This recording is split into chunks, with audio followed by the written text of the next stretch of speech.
حضرات شیخین کا صدقہ میں مقابلہ۔ حضرت عمر رضی اللہ عنہ فرماتے ہیں، ایک مرتبہ حضور اقدس صلی اللہ علیہ وسلم نے صدقہ کرنے کا حکم فرمایا۔ اتفاقاً اس زمانہ میں میرے پاس کچھ مال موجود تھا۔ میں نے کہا، آج میرے پاس اتفاق سے مال موجود ہے، اگر میں ابو بکر رضی اللہ عنہ سے کبھی بھی بڑھ سکتا ہوں تو آج بڑھ جاؤں گا۔ یہ سوچ کر خوشی خوشی میں گھر گیا اور جو کچھ بھی گھر میں رکھا تھا اس میں سے آدھا لے آیا۔ حضور صلی اللہ علیہ وسلم نے فرمایا کہ گھر والوں کے لیے کیا چھوڑا؟ میں نے عرض کیا کہ چھوڑ آیا۔ حضور صلی اللہ علیہ وسلم نے فرمایا، آخر کیا چھوڑا؟ میں نے عرض کیا کہ آدھا چھوڑ آیا۔ اور حضرت ابو بکر صدیق رضی اللہ عنہ جو کچھ رکھا تھا سب لے آئے۔ حضور صلی اللہ علیہ وسلم نے فرمایا، ابو بکر گھر والوں کے لیے کیا چھوڑا؟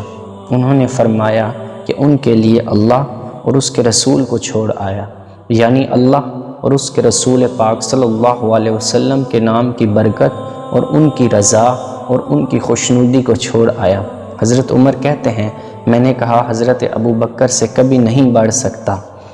فائدہ میں لکھتے ہیں، خوبیوں اور نیکیوں میں اس کی کوشش کرنا کہ دوسروں سے بڑھ جائیں، یہ مستحسن اور منظوب ہے۔ قرآن پاک میں بھی اس کی ترغیب آئی ہے۔ یہ قصہ غزوہ تبوک کا ہے۔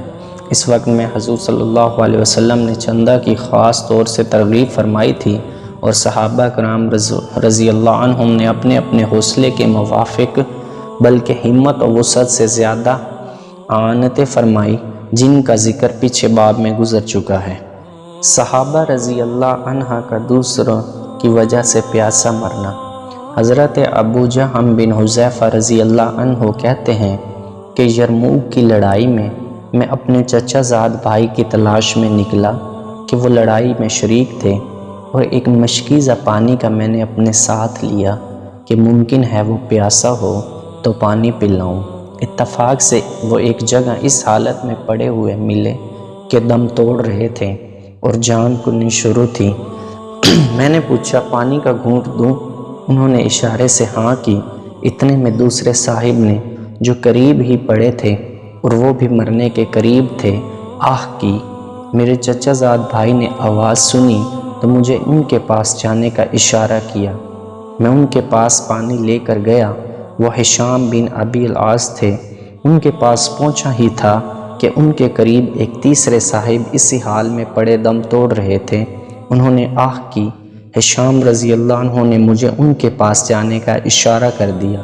میں نے ان کے پاس پانی لے کر پہنچا تو ان کا دم نکل چکا تھا۔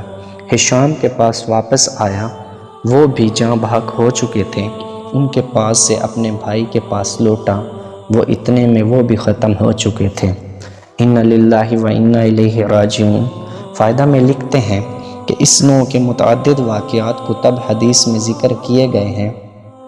کیا انتہا ہے اس احسار کی کہ اپنا بھائی تو دم توڑ رہا ہو اور پیاسا ہو، ایسی حالت میں کسی دوسرے کی طرف توجہ کرنا بھی مشکل ہو جاتا ہے، جبکہ اس کو پیاسا چھوڑ کر دوسرے کو پانی پلایا جائے، اور ان مرنے والوں کی روح کو اللہ جل شانہ اپنے لطف و فضل سے نوازیں کہ مرنے کے وقت بھی جب ہوش و حواس سب ہی جواب دے دیتے ہیں، یہ لوگ ہمدردی میں جان دیتے ہیں۔